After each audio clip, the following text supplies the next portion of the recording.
20년 가까이 소아정신과 의사로 수많은 아이와 부모를 보아왔다. 그때마다 안타까웠던 점은 모두가 아이를 잘 키우고 싶어 하는데, 그래서 자신의 삶을 포기하다시피 하고 열심히 아이를 키우는데, 그러면서도 불안해한다는 것이다. 방향이 잘못되었다고 생각하면서도 남들이 다 하니까 어쩔 수 없다며 방향을 틀지 못한다. 사실 지금도 육아사와 육아 정보는 넘쳐난다. 그러나 많은 조언들이 부모에게 더 많은 것을 하라고 요구한다. 반면에 나는 더 애쓰는 것이 답이 아니라 덜 애쓰는 것이 답이라고 말한다. 안녕하세요. 셀리나입니다. 오늘은 육아도서 소개해드리고 또 같이 읽어보려고 준비해봤습니다. 책 제목은요. 삶의 근본을 보여주는 부모, 삶을 스스로 개척하는 아이, 세상에서 가장 쉬운 본질 육아라는 책입니다. 작가분은 진아영 교수님이세요. 미국 존스홉킨스 소아정신과에서 교수님으로 일하고 계신 분인데요. 요즘에 좀 많이 유명하신 것 같더라고요. 그래서 저도 인스타 팔로우를 하고 좀 소식 올리시는 거 있으면 보고 있는데 굉장히 유쾌하신 분이세요. 제가 이 책을 읽으면서 세상에서 가장 쉽다는 말이 조금 와닿았던 게, 책을 읽고 나서 제가 곧바로 좀 실행에 옮기게 되는 그런 내용들이 좀 있었거든요.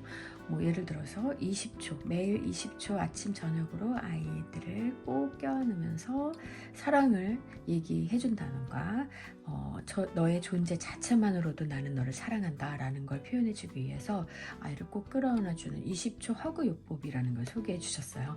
그래서 그것도 실행하고 있고, 또 감사를 정말 잘 알고 얼마나 중요한지를 좀 깨달았거든요. 평소에도 감사를 좀 자주 표현하고 감사하는 마음으로 살아야겠다 생각을 했는데, 또 책을 읽으면서 더 와닿게 되는 부분들이 있잖아요. 그래서 저희 가족들이 모두 매일매일 감사 노트를 쓰기 시작했어요. 그래서 하루에 한 가지씩, 가족이 4명이기 때문에 4개의 감사하는 내용들이 나오잖아요. 그러면서 정말 하루를 마무리를 하게 됐고, 그리고 아이들에게도 더 의식적으로 또 더 노력해서 고맙다는 말을 좀 더 잘 하게 되는 그런 변화들이 즉각적으로 일어났던 그런 책이거든요. 그래서 여러분들도 읽으시고 하나하나가 와닿는 거를 넘어서서 내 생활에 바로 적용할 수 있는 그런 정말 현실 육아, 그런 내용들이 될 수 있을 것 같아요. 그래서 너무 재밌게 빨리빨리 읽게 됐고, 또 다시 또 필요한 부분, 다시 찾고 읽고 싶었던 부분들을 또 챙겨서 읽게 되는 그런 책이라는 생각이 들었습니다. 21세기 북스에서 나온 책이고요. 책은 지금 총 한 280페이지 정도 되거든요. 어렵지 않게 쉽게 편하게 읽을 수 있는 책이에요. 그래서 같이 읽어보시면 좋을 것 같고요. 역시 제가 좋았던 부분들을 골라서 읽었기 때문에 같이 읽어보시고, 또 나중에 처음부터 끝까지 한번 읽어보실 수 있는 기회가 있으셨으면 좋겠습니다. 그러면 본질 육아 같이 읽어볼게요. 나는 어떤 삶을 살고 싶은가? 나에 대해 알아가는 데 있어 자존감 다음으로 빼놓을 수 없는 것이 내가 살면서 추구하는 가치를 아는 것이다. 당신의 삶에서 중요한 가치는 무엇인가? 우리가 살면서 잘 들어보지 못한 질문이지만 육아에 들어서기 전에 꼭 생각해봐야 하는 필수 질문이다. 이때 대체 가치라는 게 뭡니까? 라는 의문이 먼저 생기기도 한다. 사전적으로 가치란 인간의 욕구나 관심의 대상 또는 목표가 되는 진선미 같은 것을 통틀어 이를 말이다. 흔히 거론되는 가치로는 정직, 진실, 성실, 책임감, 기여, 배려, 공감, 성장 같은 개념들이 있다. 아주 작은 습관의 힘의 저자이자 미국의 권위 있는 자기개발 전문가인 제임스 클리어가 제시하는 가치 리스트는 다음과 같다. 이 가치 리스트에서 자신이 중요하게 생각하고 추구하는 것에 동그라미를 쳐보자. 우선순위도 매겨보자. 예를 들어 삶을 살면서 나를 가이드해줬던 가치라든가, 내가 별로 중요하게 생각하지 않는 가치라든가, 여기서 가장 중요한 4-5가지가 내가 추구하는 핵심 가치라고 할 수 있다. 부모의 근본적 역할 중 하나는 아이들에게 삶을 살아가는 데 등대 같은 기준이 되어줄 가치를 가르쳐주는 것이다. 그러나 그 전에 부모 자신의 가치부터 바로 세워야 한다. 내 아이에게 가르치고 싶은 가치를 부모가 먼저 가지고 추구해야 한다. 부모의 삶에서 묻어나는 중요한 가치는 아이에게 그대로 전달되기 때문이다.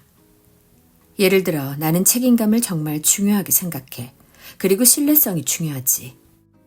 우리 아이는 맡은 일을 잘 해내는 믿을 수 있는 사람이 되었으면 좋겠어 라고 생각한다면 부모 자신이 먼저 책임감과 신뢰를 우선순위에 두고 그것을 자신의 삶에서도 추구해야 한다. 자신은 그 가치를 무시하는 언행을 보이면서 아이를 가르치는 것은 모순일 뿐더러 가르침이 잘 전달될 수도 없기 때문이다. 다음으로 자신을 알아가는 과정에서 필요한 것이 자신의 장점을 아는 것이다. 미국에 있다가 한국에 오면 제일 크게 느끼는 차이는 타인의 잦은 지적이다. 옷은 왜 그러냐, 머리는 크게 뭐니, 살이 왜 이렇게 쪘니, 피부가 왜 그 모양이냐, 더 늙어 보인다. 한국 사람들은 이렇게 외모에서 시작해서 다른 영역에 대해서도 쉽게 지적한다. 그래서일까? 우리 사회에서 당신의 단점이 뭡니까? 라고 물으면 많은 사람이 막힘없이 술술 답한다. 나는 키가 작다. 공부를 이 정도밖에 못한다. 우리 집안이 흙수저다. 반대로 당신의 장점이 뭡니까? 라고 물으면 말문이 딱 막힌다. 자신의 강점과 장점을 생각해보고 종이에 적어보라. 단점은 묻지 않겠다. 다들 너무 잘 알고 있기 때문이다. 이것 때문에 나는 부족해라고만 말하는 것이 아니라 나의 이런 점은 참 좋은 부분이고 나의 강점이야 라고 말할 수 있어야 한다. 난 장점이 없어요. 정말 잘하는 게 하나도 없어요. 이렇게 말하는 사람은 잘못 인식하고 있는 것이다. 우리는 모두 장단점을 가지고 있다. 그런데 단점은 말할 수 있으면서 왜 장점은 모르겠을까? 우리 부모가, 우리 교사들이, 우리 사회가 우리의 장점을 칭찬하기보다 단점을 지적하는 경우가 많았고 우리 자신도 그런 환경에 익숙해졌기 때문이다. 단점을 지적하는 환경에 익숙해진 부모가 과연 자녀의 장점을 찾아낼 수 있을까? 자기 자신의 장점도 못 찾는데 말이다. 자신이 들어본 적 없는 칭찬을 자녀에게 해주기가 힘들 것이다.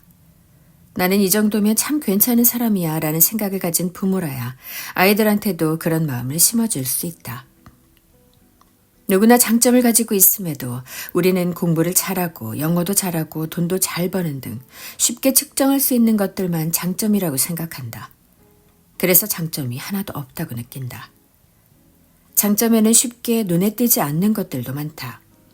대인관계가 좋을 수도 있고 공감력이 클 수도 있고 노래를 잘할 수도 있고 운동신경이 뛰어날 수도 있고 남을 잘 도와주는 사람일 수도 있다. 인간의 장점은 어쩌면 세상 사람의 수만큼이나 많을 것이다. 그래도 잘 모르겠다면 자신을 잘 아는 가족이나 친구한테 물어볼 수도 있다. 내 장점이 뭐야? 나는 뭘 잘하는 것 같아? 라고 물어보자. 자기 자신의 장점을 찾고 스스로 칭찬도 해주자. 그런 다음에야 소중한 우리 아이의 숨겨진 장점도 보이기 시작한다. 아이가 자신의 배를 띄울 때까지. 자기를 돌아보는 시간을 가졌다면 이제 아이를 들여다볼 차례다. 육아하는 기간이 짧다고 생각하는 사람은 거의 없을 것이다. 육아의 길은 길고도 길다. 그 긴 여정을 갈 때 제일 먼저 해야 하는 게 뭘까? 일단 목적지가 정확하게 어디인지를 알아야 한다. 육아라는 수십 년의 길을 가면서 목적지를 모르고 가면 실컷 키워놓고 여기가 아닌가 봐 하는 사태가 발생한다. 얼마나 억울하고 허망하겠는가. 그럼 육아의 최종 목적지는 무엇인가? 그건 바로 다음의 질문이다. 내 아이를 어떤 성인으로 키우고 싶은가? 많은 부모가 한 번쯤 생각해 봤을 것이다. 부모들 말을 들어보면 아이가 행복한 사람이 되었으면 좋겠다는 바람을 많이 말한다. 그 다음에 자기 앞가림 잘하는 사람, 돈 잘 버는 사람, 성공한 사람 등 다양한 이야기가 나온다. 부모마다 다양한 바람이 있을 수 있겠지만 소아정신과 의사로서 아이의 발달과 성장을 고려했을 때 이 질문에는 정답이 있다. 우리가 자녀를 키우는 궁극적인 목적은 자녀가 주도적이고 독립적인 성인으로 자라게 하는 것이다. 한마디로 말하면 자립이다. 그럼 행복은 어떻게 얻는가? 그건 아이가 찾아가는 것이다. 부모가 아이를 행복하게 만들어주는 게 아니다. 돈은 어떻게 얻는가? 그것도 아이가 버는 것이다. 자기 삶을 잘 개척하는 것, 그것도 아이가 해야 할 일이다. 부모가 해야 할 일은 아이가 독립적이고 주도적인 사람이 되도록 키우는 것일 뿐 이것을 명심해야 한다. 인생을 항해에 흔히 비유한다. 우리 삶은 한 사람 한 사람이 자기 배의 선장이 되어 망망대해를 항해해 나가는 것과 같다. 내 배의 선장은 남편도 아니고 우리 부모도 아니고 우리 아이도 아니다. 아이를 낳았다면 그 아이들이 내 배에서 큰다. 내가 젖 먹이고 밥 먹여 키운다. 그러나 언제까지고 내 배에 계속 태우고 살 수는 없다. 그렇다고 아이가 자라서 내 배에 계속 붙어서 나한테 뭘 주는 것도 옳지 않다. 성인이 되면 아이 자신의 배를 띄워야 한다. 그리고 아이가 그 배의 선장이 되어야 한다. 나는 아이들이랑 정말 끈끈한 관계를 갖고 싶어요. 이런 생각으로 애들을 낳아서 자녀의 배들을 줄줄이 내 배 옆에 달아놓으면 어떻게 될까? 서로 부딪힌다. 아이들이 자기 갈 길을 못 가고 부모도 아이도 헤매게 된다. 아이가 스스로 배를 띄워 제 길로 향해 나가지 못하고 부모 길을 계속 따라가려고 한다거나 성인이 되었는데도 독립적이지 못하고 의존적이라면 육아의 최종 목적지에 다다르지 못한 것이다. 인정하고 싶지 않겠지만 실패한 육아라 할 수 있다. 물론 발달 단계에 따라 부모가 할 일이 있지만 궁극적으로 아이가 성인이 되었을 때 자기 배를 띄어 잘 항해하게 된다면 부모는 육아에 성공한 것이다.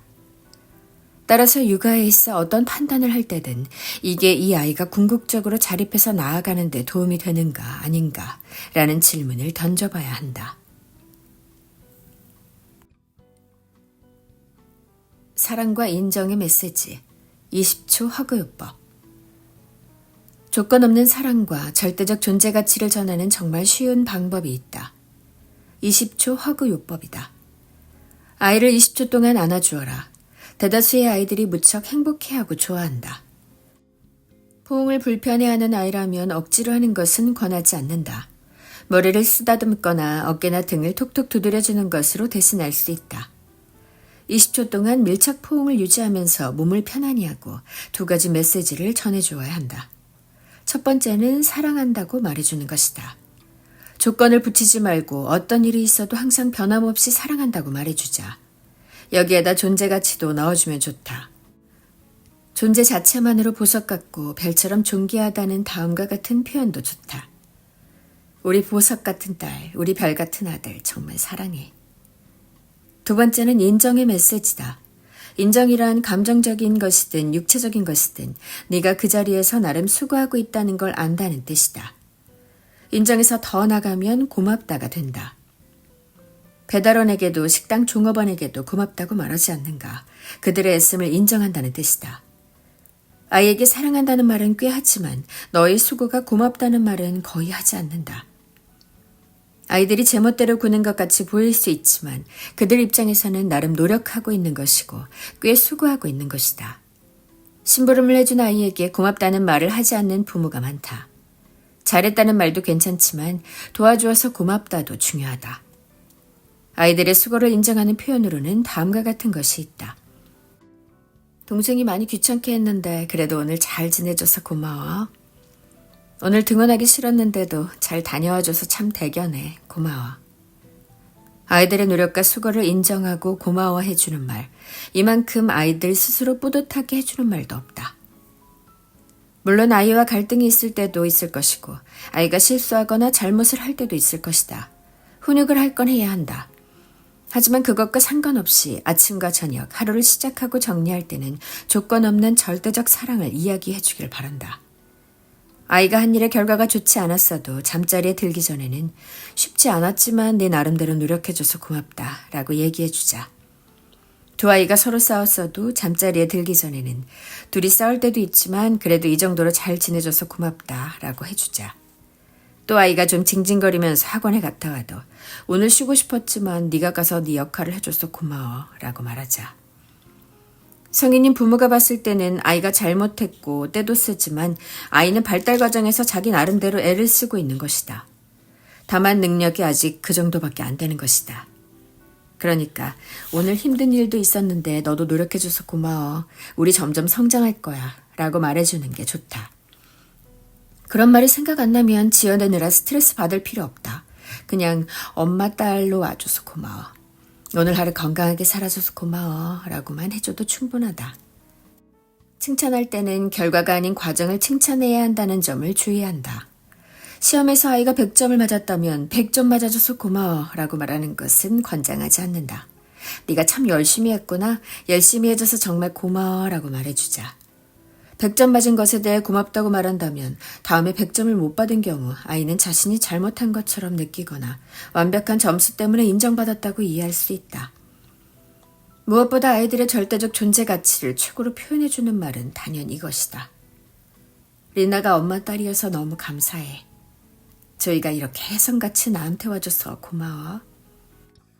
이처럼 아이들의 탄생과 존재 자체의 고마움을 표현해주면 아이들의 마음은 부모의 사랑과 인정으로 풍성해진다.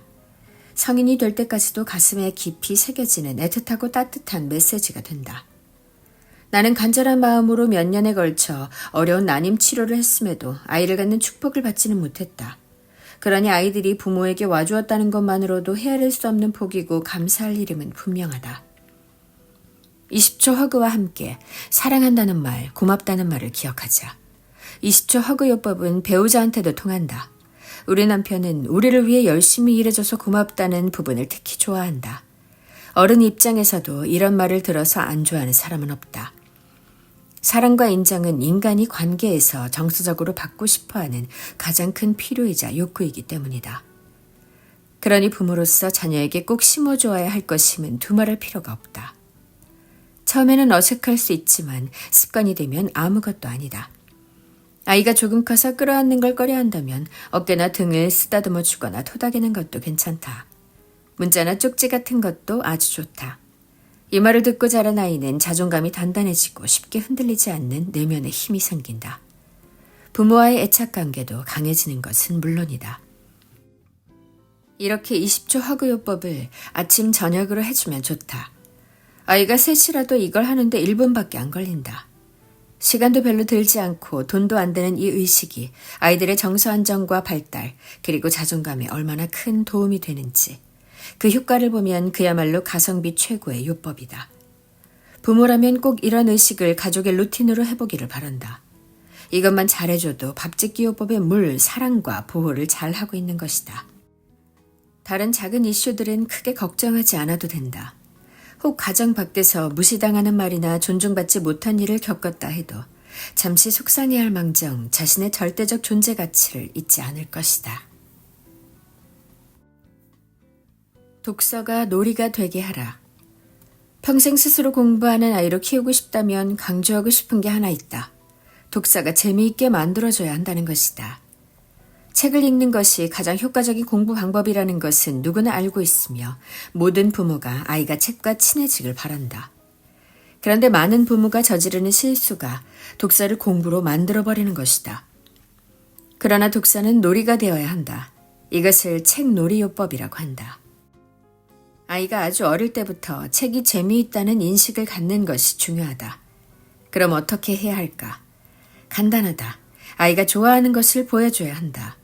부모가 보여주고 싶은 것을 보여주는 게 아니라 아이가 재미있어 하는 책이어야 한다. 아이가 재미있어 하는 것이 무엇인지 어떻게 알 수 있을까? 부모가 아이와 함께 도서관이나 서점에 가보기를 강력히 추천한다. 무엇보다 부모가 롤모델이 되어야 한다. 부모는 텔레비전만 보거나 스마트폰만 들여다보고 있으면서 아이한테 책을 가까이 하라는 것은 모순이고 그렇게 잘 되지도 않는다. 부모 인생도 5, 60년 남았으니 부모도 같이 책을 읽고 배우고 성장해야 한다. 부모도 똑같이 자신한테 재미있는 책을 읽으면 된다. 요리에 관심이 있으면 요리책을 보면 되고 여행에 관심 있으면 여행책을 보면 된다. 자신이 무엇을 재미있어 하는지 모르겠다면 도서관에 가서 큐레이션되어 전시된 책들을 쭉 살펴보고 무엇이 나의 관심을 끄는지 보면 된다. 도서관에 가면 보통 아이들은 책을 막 펼쳐보다가 한 가지 관심 있는 걸 찾으면 그것에 좀 더 몰두한다. 도서관에 데리고만 가면 부모 노력이 별로 필요가 없다.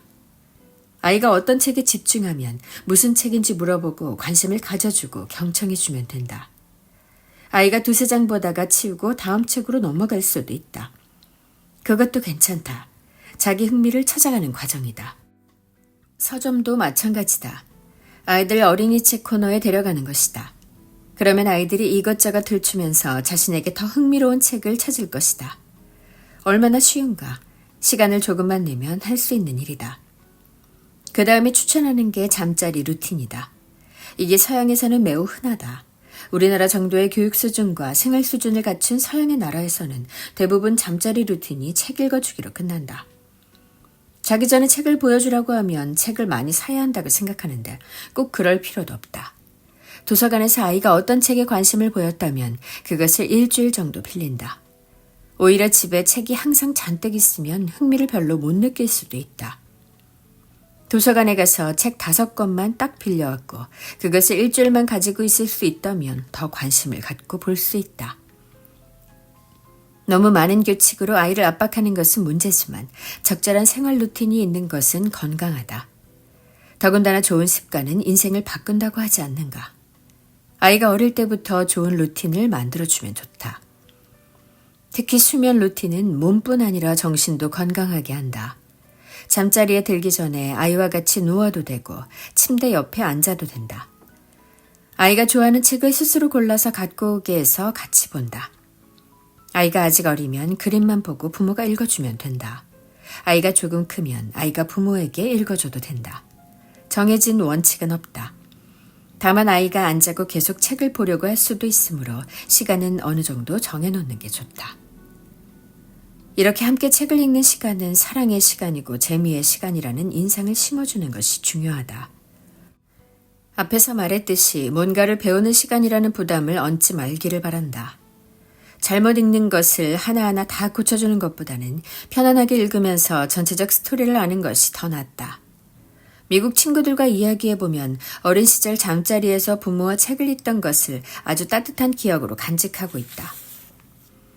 돈도 안 들고 시간이 그다지 많이 들지 않으니 꼭 해주길 바란다. 책이라는 것이 재미있고 좋은 느낌이라는 인식을 심어놓으면 그때부터는 아이가 알아서 책을 집을 수 있다. 그러다가 어느 순간에 책에 대한 흥미가 좀 떨어진 것처럼 보일 수도 있다. 인터넷이나 게임에 더 관심이 생길 수도 있다. 그래도 괜찮다. 이미 책에 대해 좋은 인식과 느낌을 가지고 있기 때문에 어떤 것에 호기심이 생기고 뭔가를 알고 싶은 때면 언제든지 다시 책을 찾을 것이다. 그리고 이렇게 책과 함께 스스로 배우는 자세를 배운 아이는 80년 성인 인생을 성장하면서 더 풍성하게 살 것이다. 실패를 통해 성장하는 아이로.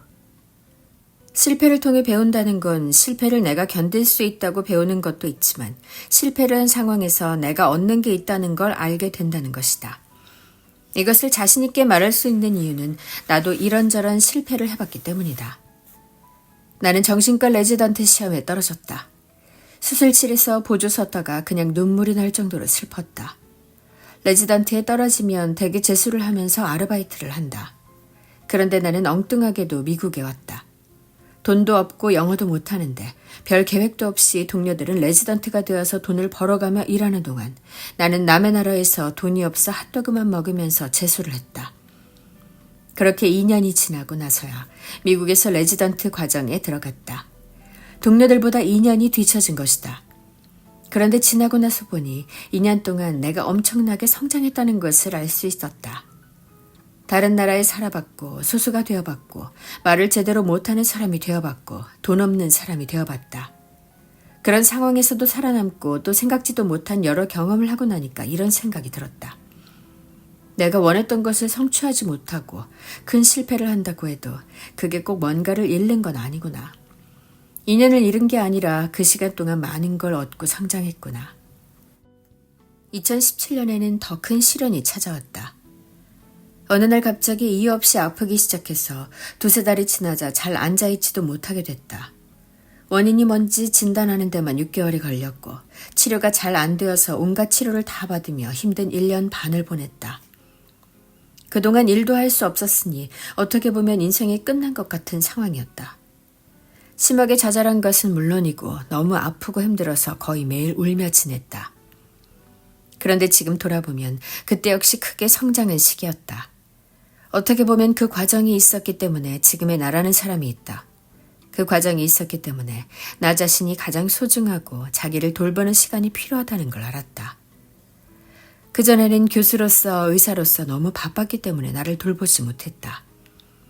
모든 것이 사라지고 누워서 일어나지도 못하게 되어서야 나라는 사람을 더 깊이 성찰하게 되었다. 내가 이 삶을 왜 살고 있는지, 내가 살아가는 의미는 뭔지 생각하게 된 것이다. 그때 책을 쓰기 시작해서 마음이 흐르는 대로라는 책을 내게 되었다. 그런 좌절이 없었다면 그냥 교수와 의사로서는 잘 살았을지 모르겠지만 조금 더 나 자신을 알고 내 삶의 의미를 찾는 경험은 못했을 것이다. 그리고 지금처럼 많은 사람에게 기여하는 삶을 살아야겠다는 마음이 안 생겼을 수도 있다. 삶이 너에게 레몬을 주면 레모네이드를 만들어라 라는 말이 있다. 레몬은 시어서 그냥 먹기가 힘들다. 인생이 그런 레몬을 던져준다면 나한테 왜 이런 걸 주는 거야 라고 하기보다 그것을 짜고 갈고 설탕 넣어서 레모네이드를 만들라는 것이다. 시련이나 슬픔, 좌절의 순간은 누구에게 나온다. 회복 탄력성이 있는 사람은 그 어떤 일이 있어도 주저하지 않는다. 오히려 시련을 기회로 삼아 더 성장한다. 그런 아이를 기르고 싶다면 어릴 때부터 잘 가르쳐주자. 말로 가르쳐줄 수 있지만 부모가 몸소 보여주는 것이 최고의 가르침이다. 나의 부모님은 고등학교도 졸업하지 않았고 돈도 없었다. 봉제 공장도 해보고 장사도 해봤지만 항상 실패했다. 그래도 실패하고 남은 물건을 길거리에서라도 다시 팔았다. 절대 그대로 쓰러져 있지 않았다. 그런 부모님을 보고 나도 배운 게 많다. 좌절해서 쓰러져 있기보다는 일어나서 뭐라도 하는 자세가 중요하다는 생각이 내 머릿속에 깊이 박혔다.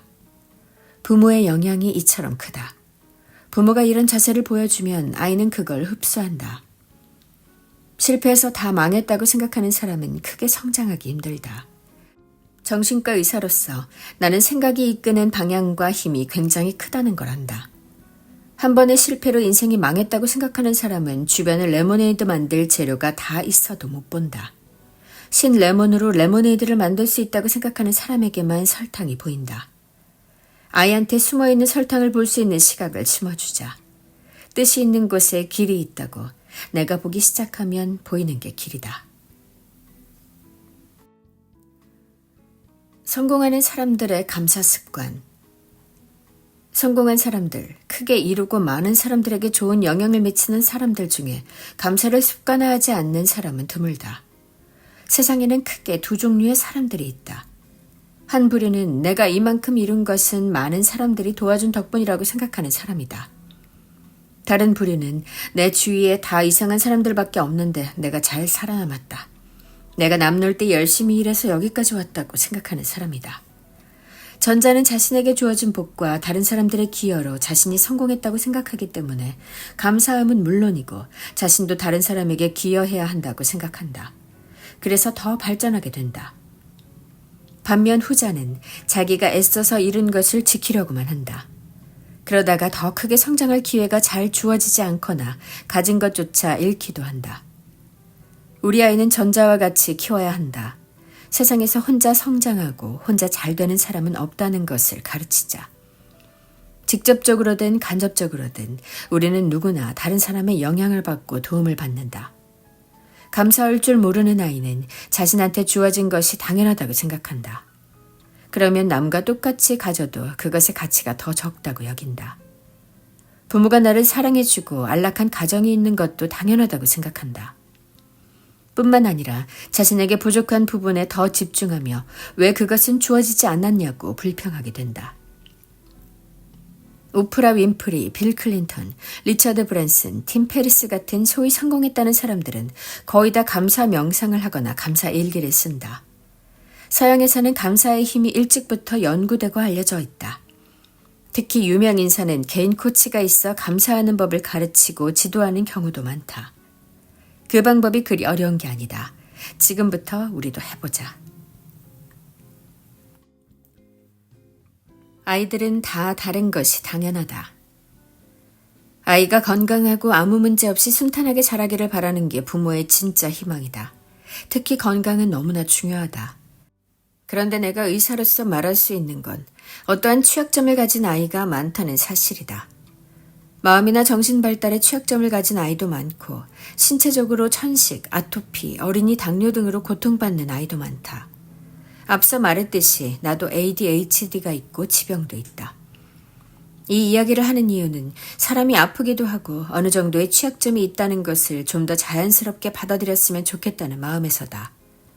물론 우리 아이가 다 건강했으면 좋겠지만 어떤 취약점이 있다는 것은 어찌 보면 당연한 거라고 생각했으면 좋겠다. 누구나 약점은 있다. 정도의 차이가 있을 뿐이다. 신경 다양성이라는 말이 있다.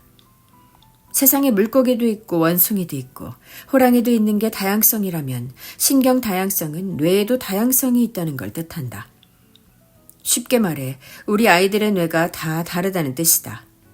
그러므로 아이는 다 다르다가 기본값이라는 걸 기억하자. 이런 다양성 존중에 정반대에 있는 생각이 아이들은 다 비슷한 성향이 있으므로 평균을 내어 비교한다는 개념이다. 아이들을 평균이라는 잣대로 재단하는 것, 그리고 평균은 해야지, 반에서 중간은 해야지라는 말은 이제 그만해야 한다. 아이들이 다 다른데 평균이 어디 있는가? 아이들을 성적으로 줄 세우면 평균이 있겠지만 이렇게 획일적인 잣대로 인간을 줄 세운다는 생각 자체가 옳지 않고 이제는 없어져야 할 개념이다. 다양한 사람들 사이에서 평균은 의미가 없는 것이다. 중요한 것은 자기 삶을 잘 개척해가면서 내 인생은 참 살만해. 나의 미래는 희망적이야 라고 생각하는 아이를 길러야 한다는 것이다. 나는 평균 정도는 하고 있어 라고 생각하는 아이를 키우지 말자. 그런 아이는 자기보다 잘하는 아이들 앞에서는 꿀리는 열등감을, 그리고 자신보다 못하는 아이들 앞에서는 우쭐하는 우울감, 나아가 교만한 마음을 느낄 수 있다. 둘 다 건강하지 못하다. 그러니까 평균이라는 개념은 부모의 머릿속에서 아예 없애길 바란다. 그저 다르다는 것만 기억하면 비교할 일도 없어진다. 사과와 오렌지 비교하기라는 말이 있다. 사과와 오렌지를 비교해서 뭐가 더 낫고 뭐가 못한지 말할 수 있는가? 내가 뭘 더 좋아한다고는 말할 수 있지만 뭐가 더 나은지는 말할 수 없다. 즉 이 말은 비교할 수 없는 걸 비교한다는 뜻이다. 우리 아이들은 사과와 오렌지보다 더 많이 다르다. 거의 원숭이와 물고기를 비교하는 것과 같다. 그저 다르고 다양하기 때문에 비교할 수 없다. 다양성을 존중하지 않고 한 줄로 줄 세우면 열등감이 자란다. 여러분은 아이에게 열등감을 키워주는 부모가 되고 싶은가? 그런 부모는 아무도 없을 것이다. 그러니 우리 아이에게 어떤 취약점이 있더라도 우리 애 이제 어떡하지? 인생을 어떻게 살아가지? 라며 너무 걱정한 나머지 아이의 장점과 강점을 간과하면 안 된다. 이런 아이들을 나는 오히려 특별한 아이라고 부른다. 틀리다가 아니고 다르다는 것을 명심하길 바란다. 네, 여기까지 같이 읽어봤습니다. 아쉬운 분들 있으실까요? 더 많이 궁금하다는 생각 드시는 분들 분명히 있으실 거라는 생각이 듭니다. 꼭 한번 읽어보시고요. 육아를 하면서 힘든 순간들이 사실 정말 많아요. 아이들하고 트러블도 있고 저희 아이들은 이제 조금 아기보다는 이제 초등학생으로 올라가는 두 아이가 있기 때문에 이제 1학년, 4학년이 되거든요. 그래서 뭔가 더 현실적으로 아이들하고 부딪히는 부분이 많이 있는 것 같더라고요. 그런데 이 책을 보면서 제 마음도 조금 더 좀 진정하고 좀 더 많은 생각을 하게 되고 새로운 다짐을 할 수 있는 그런 좋은 도서였다는 생각이 들었습니다. 네, 그러면 오늘 책 여기까지 소개해 드렸고요. 한번 꼭 읽어보세요. 다음에 또 더 좋은 책 가지고 더 재미있는 책 가지고 찾아오겠습니다. 감사합니다. 안녕.